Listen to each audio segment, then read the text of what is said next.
We are here today to take stock of Ghana's development efforts, discuss existing issues and challenges, and make recommendations for addressing them.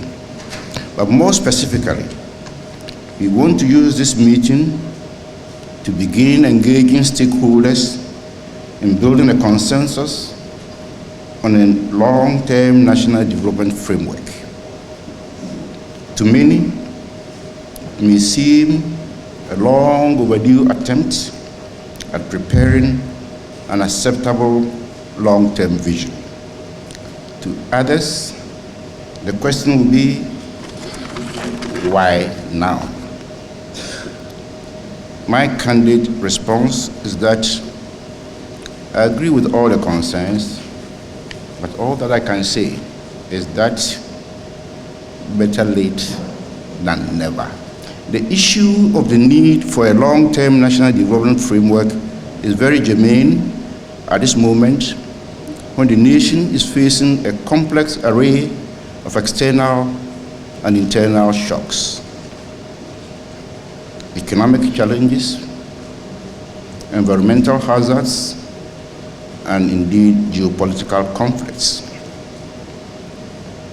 These shocks make the citizens ponder and wonder whether the existence of a long-term plan will have minimized the negative impacts of these forces.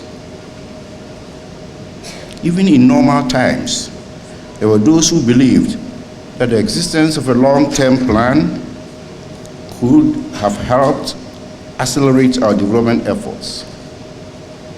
People blame discontinuities of programs and projects by successive governments when regimes change on the absence of a long-term plan. There are yet others who believe that the absence of a long-term plan is inherent in our political system. But whatever a long-term development framework could do or could not do, whatever is the cause of absence of a long-term framework and the effect of its absence, one thing is clear, and that is that the utility and indeed the usefulness of thinking ahead into the future is not in doubt.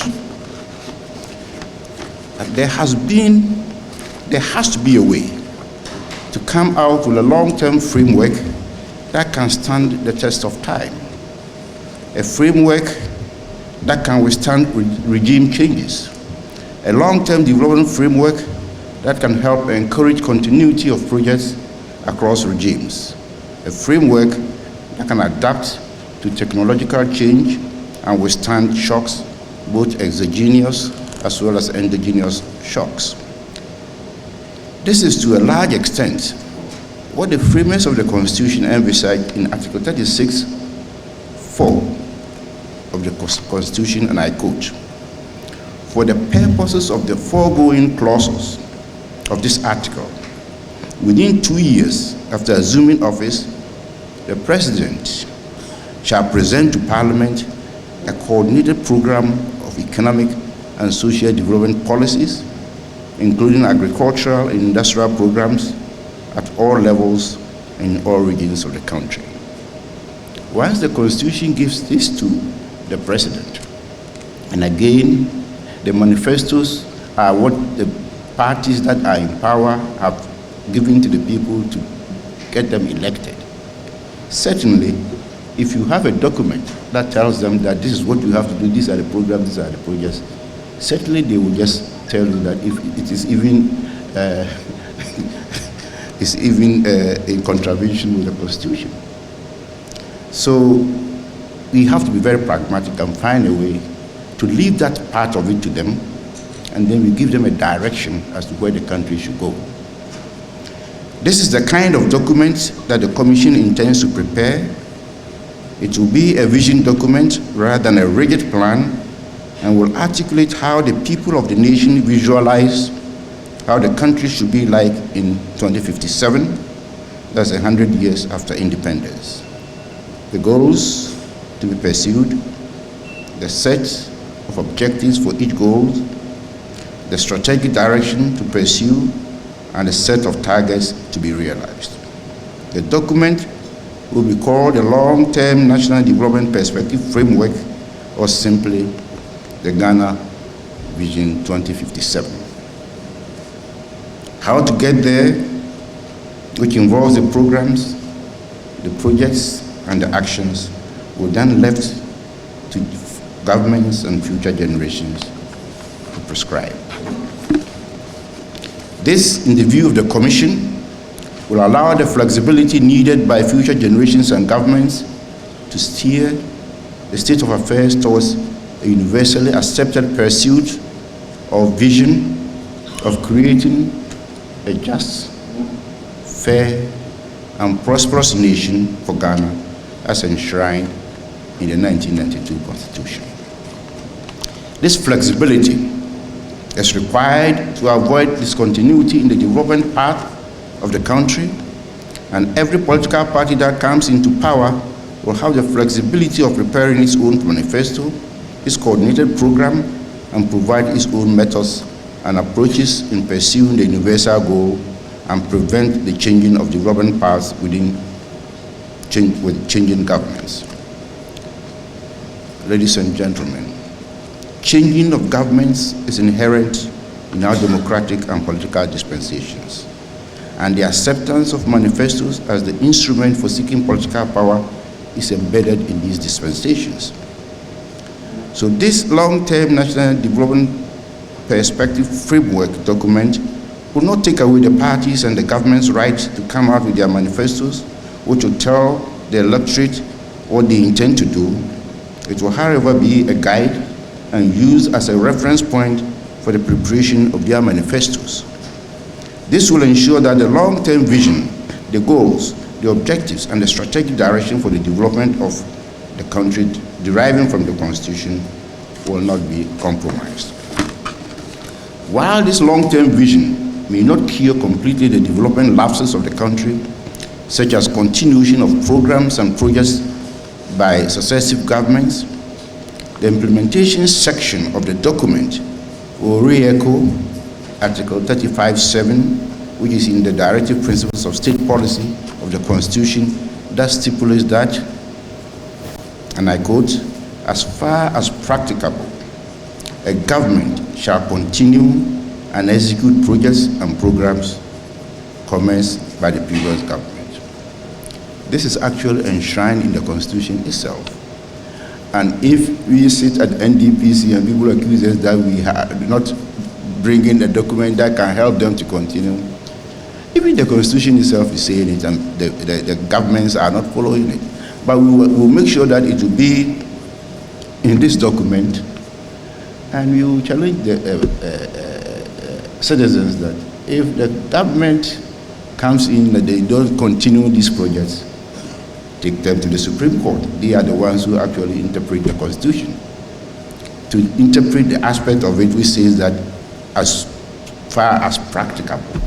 What is that practicability should be determined by the Supreme Court. But a document like ours cannot, put any pressure on a government to do what the previous government has done. The citizens have that right to push for it.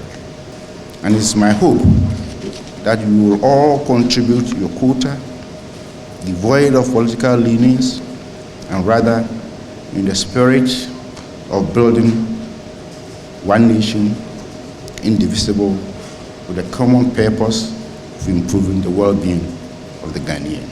It is indeed appropriate that we should collectively define our development vision on a non-partisan basis and then fashion long-term strategies to realize that vision.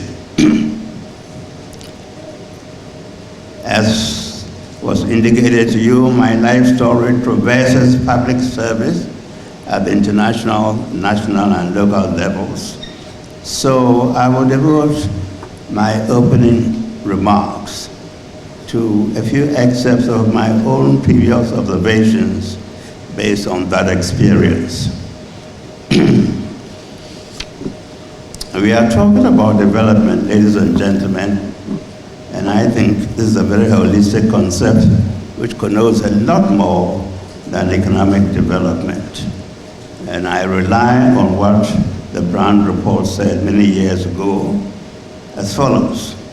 Statistical measurement of growth excludes the crucial elements of social welfare, of individual rights, of values not measurable by money. Development is more than the passage from poor to rich, from a traditional rural economy to a sophisticated urban one. It carries with it not only the idea of economic betterment, but also of greater human dignity, security, justice, and equity. The numerical implication, I say that our failure to execute a long-term development plan is summed up by the following mathematical formula. Namely, the numerical implications of effective long-term planning are not congruent with the dictates and exigencies of partisan politics. I'm told that it's not a formula, it's already solved. My hope that this gathering will achieve the common objective of a long-term vision. Thank you very much.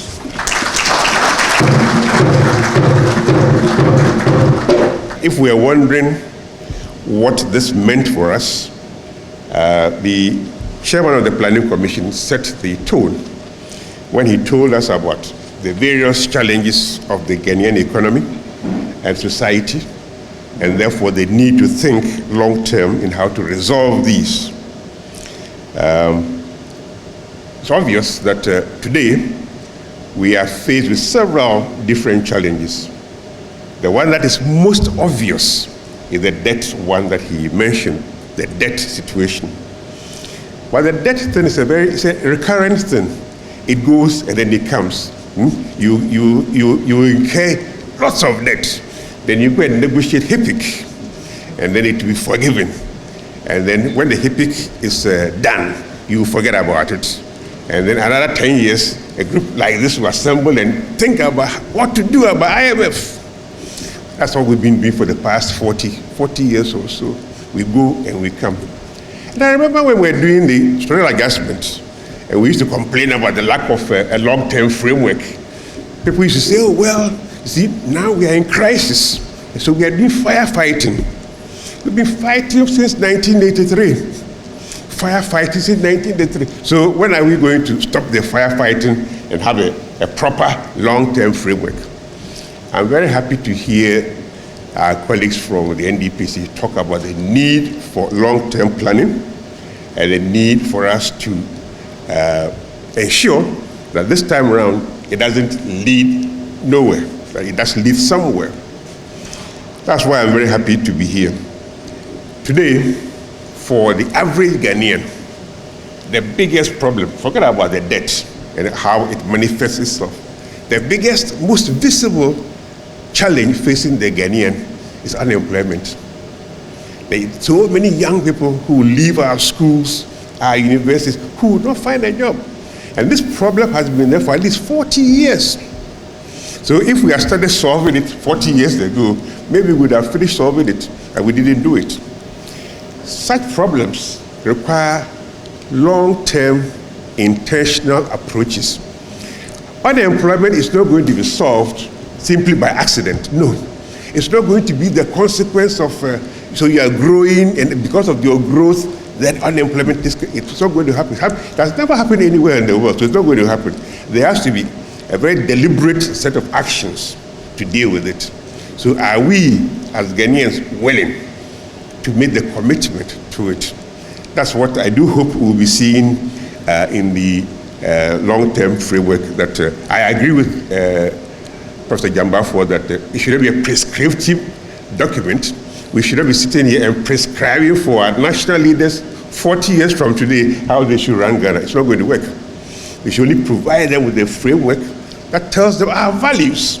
As a people, that we don't want 20% unemployment, that we don't want to live with a debt GDP ratio well beyond any economy can contain. We don't want to live a reckless life. That's the message we need to give to our national leaders. And so I'm very happy that the NDPC is embarking on this, and in a manner that I strongly endorse. The major thing that we want to do is, what is this vision? And how do we measure this vision? How do we make sure that our leaders who are delivering will respect this vision, these targets, and then for us on our part to hold them accountable for these targets that we've set for ourselves, this journey up to the 2057. I remember when I ended my rounds at the UN and I was coming home, the Secretary General then offered me the opportunity to go to Korea and study for 3 months how they made it. And it was very spectacular. When I came back to Ghana with all the vim and the push, this can be done, this can be done, I'd forgotten about the constraints. So when I came back with a whole bloated effort, it got in fact deflated straight away because of this constraint. And a lot of these constraints, I realized, and this is what the Commission is emphasizing, is structural. So we make a lot of effort to be able to improve our development indicators as we have it. And then within a period of time, with just a very little constraint or challenge, the whole resilience is broken. And then we find ourselves coming back, as Prof said. So basically, what we are gathered here to answer is that, how do we build this resilience such a way that our balloons will not be deflated, that will not go and come back through the cycle many times that we've done in these years of independence. Basically, that is why we are here. If you take the economy, but still, and well described, everybody describes it, Gojisbegian economy. A lot of raw materials, a lot of natural resources, a lot of things that we produce at the primary level. And then basically, we export all of them in the raw form. And we still have the statistic which shows we're not going beyond even 60% in terms of what we export more than 60%, and we're not processing. Ideally, not more than 20%, 25% of all that we generate. And the more we produce these raw materials, now oil comes up, we're now in the range of about 80% exported raw.